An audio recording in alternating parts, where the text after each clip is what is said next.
Assalamualaikum warahmatullahi ta'ala wabarakatuh. Alhamdulillah rabbil alamin wassalatu wassalamu ala asyrafil mursalin Sayyidina Muhammadin wa ala alihi wa sahbihi ajma'in. Rabbi shrah li sadri wa yassir li amri wahlul 'uqdatam min lisani yafqahu qawli.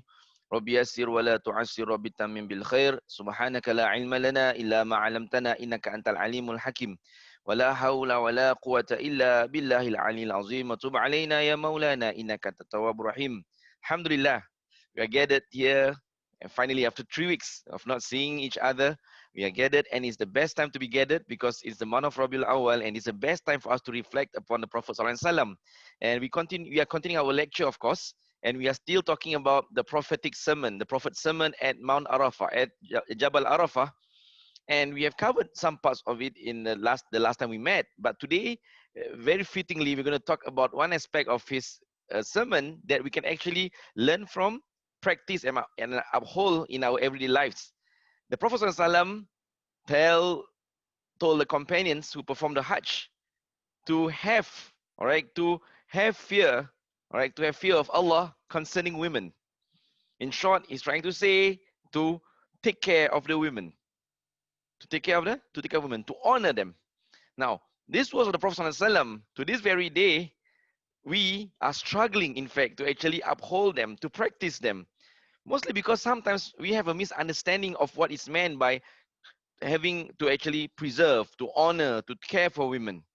When we have this understanding, therefore, so we sometimes hear when talking about women, to have fear of women means that we stifle them, that they can't move about, that they don't have an opinion of their own, that women, that they are not free to move around, that women, they are supposed to be static, and henceforth.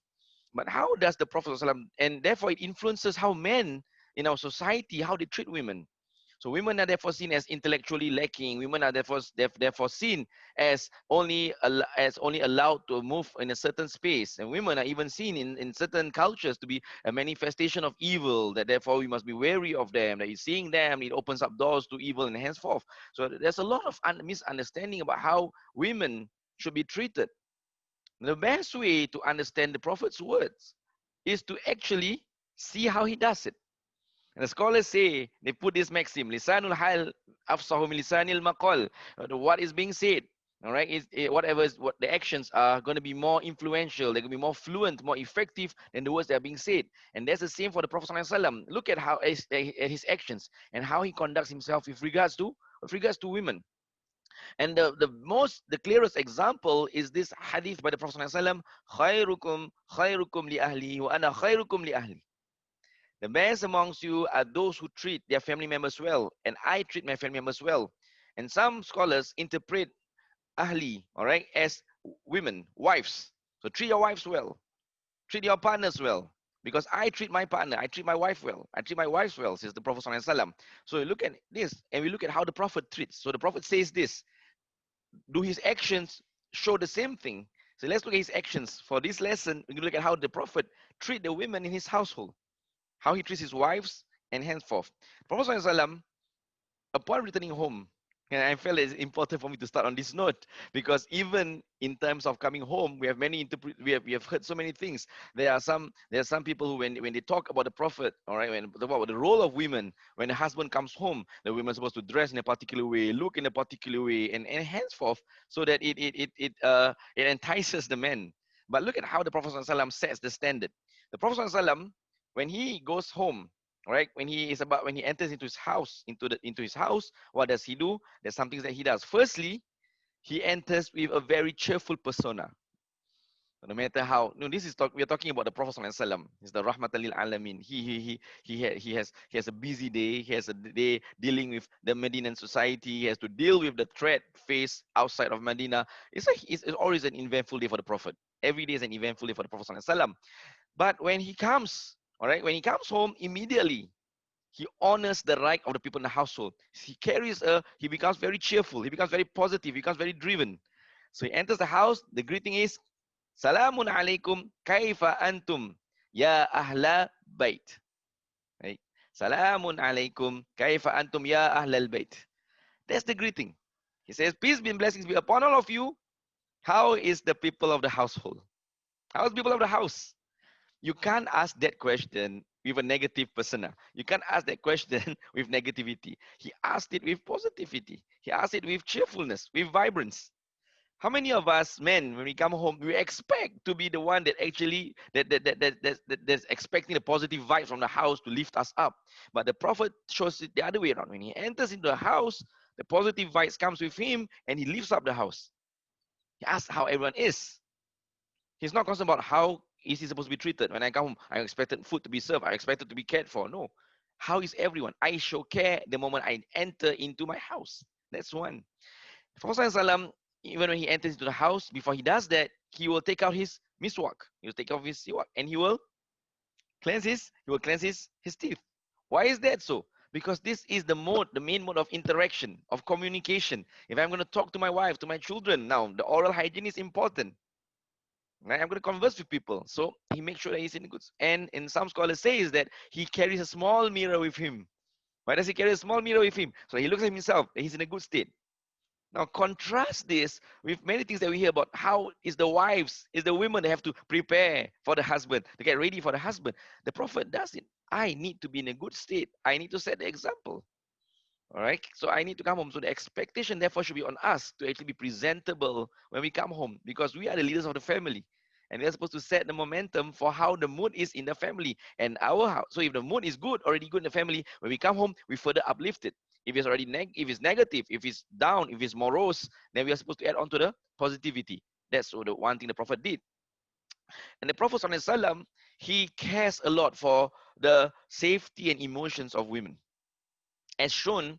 All right. So when there was one time he was traveling with Sayyidatina Aisha with an entourage, they were traveling, and then when they were traveling, Aisha realized that she has lost a necklace that was belonging to Sayyidatina Asma, which was her sister. Immediately, the Prophet recognizes, all right, recognizes the concern, recognizes her anxiety, all right, and immediately asks for the entourage to stop and to perhaps look around and see if it can be found. So much care that is given, all right, to ensure that the sadness, all right, and the concerns of the wife is being addressed. In another occasion in Ramadan, while the Prophet was in the last 10 nights, and we know last 10 nights is a night where we are in active spiritual pursuit, trying to uplift our state, trying to get Laylatul Qadr. And the Prophet ﷺ was in a state of worship. And Sayyidatina Sophia, she came by to pay a visit. Came to the Prophet's mosque to pay a visit.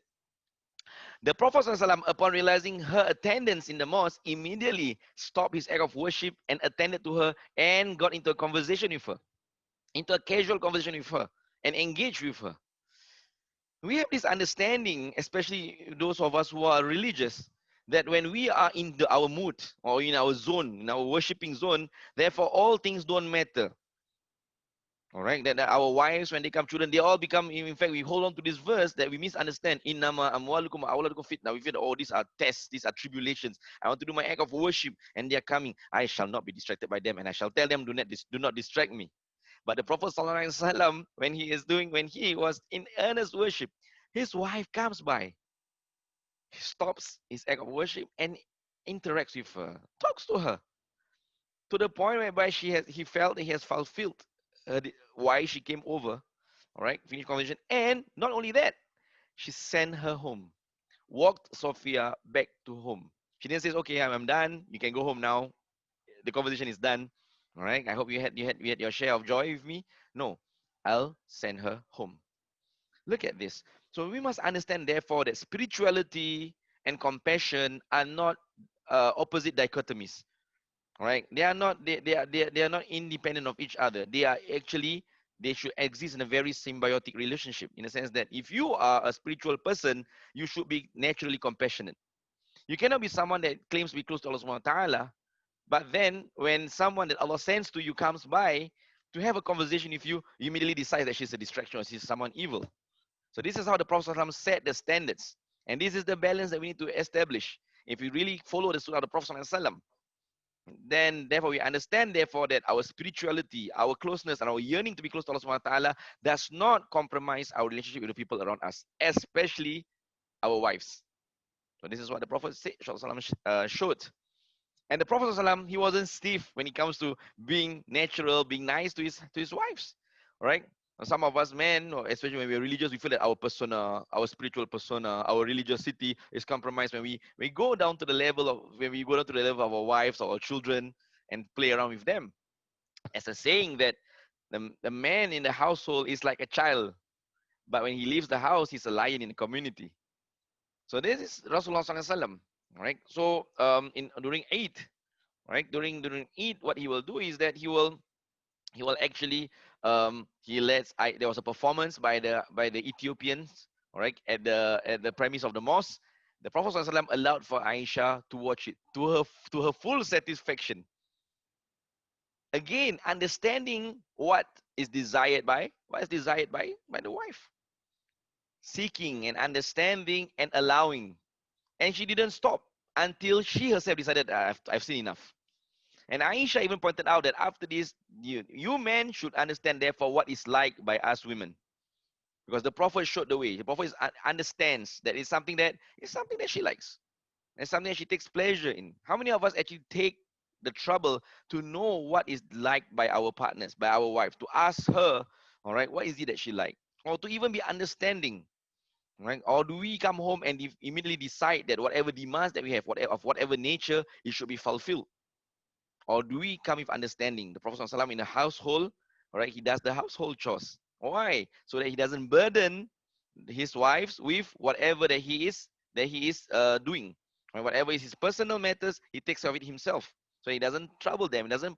He doesn't disturb them with his own personal matters. The Prophet ﷺ also, okay, he was also someone who recognized the intelligence of his wives. We sometimes have this tendency to think that we are men, so we are smarter, we are more intelligent. Somehow we come to that notion, all right. And then therefore the Prophet ﷺ shows otherwise. When he is faced with the reaction of the Muslims in Hudaybiyah, remember when the agreement of Hudaybiyah went against what was desired by the Muslims at that point of time, they couldn't perform the Umrah, they have to turn back. The Prophet told them to shave their heads and to slaughter their animals. None of them moved because they were so affected by the treaty. He went back into his tent and asked for the opinion of his wife, Salama. The fact that the Prophet ﷺ asked for Salama's opinion is itself is very important for us to take note of, because we sometimes have this tendency, and it's this saying that you women, what do you know? Translated in Malay, engkau perempuan, apa engkau tahu? But the Prophet ﷺ immediately sought the opinion of his wife Salama of how to deal with the situation. And not only does he sought the opinion out of formality, but he followed upon it. So Salama says, well, you start it. You slaughter, and then you shave your head, and then they'll follow. And he did just that, and the companions followed.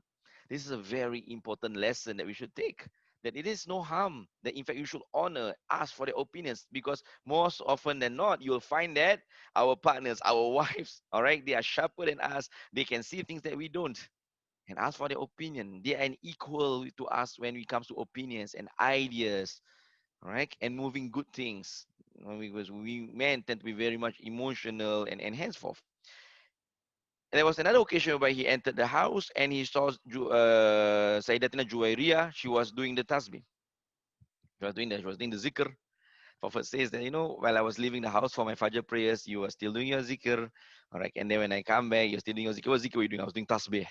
The Prophet ﷺ taught her, no, there's a tasbih that's just that you recite it 3 to 4 times, and it makes up for the time that you're reciting the tasbih all this while. Subhanallah wa bihamdi adada khalqi wa rida nafsi wa zinata arshi wa midada kalimati. You repeat that 3 to 4 times, and after that, it's the same as the amount, all right? The quality is the same as the tasbih that you recited all this while. So if you see all this while, the Prophet ﷺ, he honors the emotional, the intellectual capacity of women.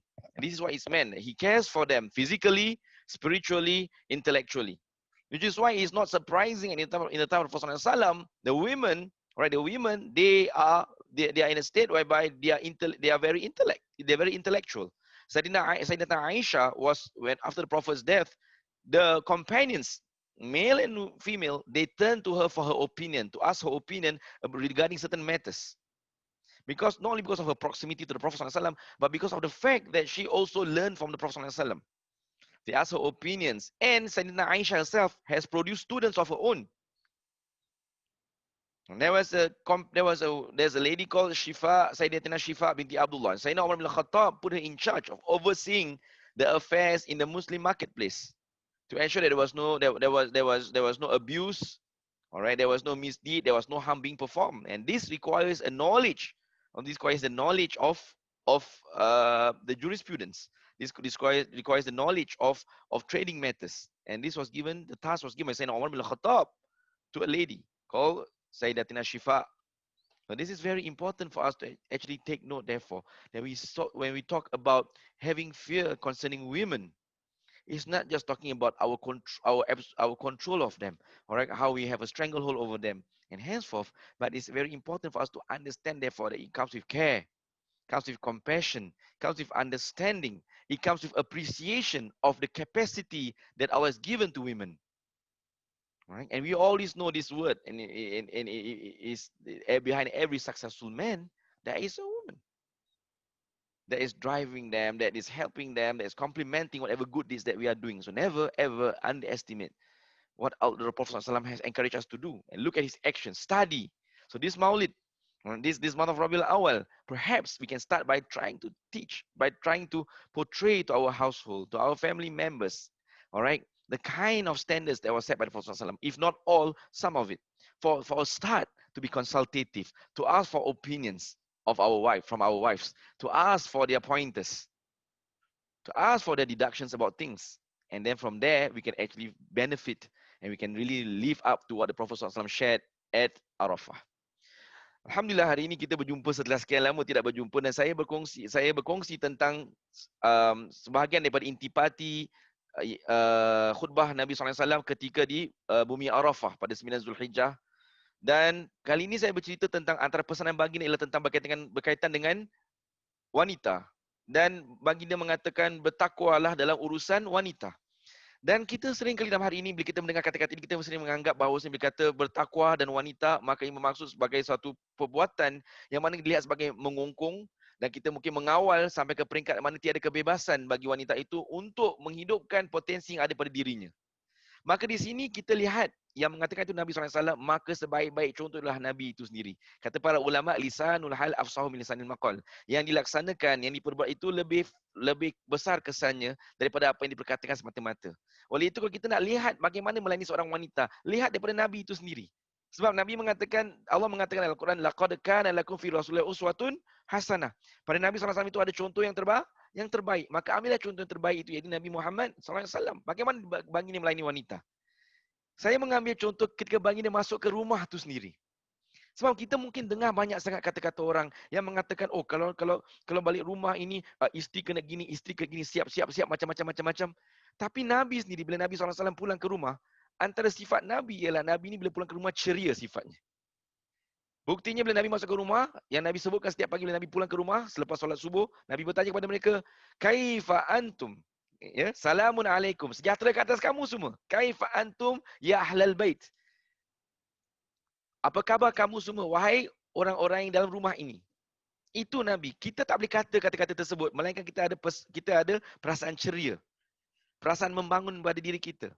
Tapi kita sering merasakan bila kita balik kerja, kita berhak untuk rasa marah, kita bawa balik beban-beban tempat kerja ke rumah kita. Tapi Nabi tidak. Dan ini Nabi SAW. Dengan segala tanggungjawab masyarakat di atas pundak baginda.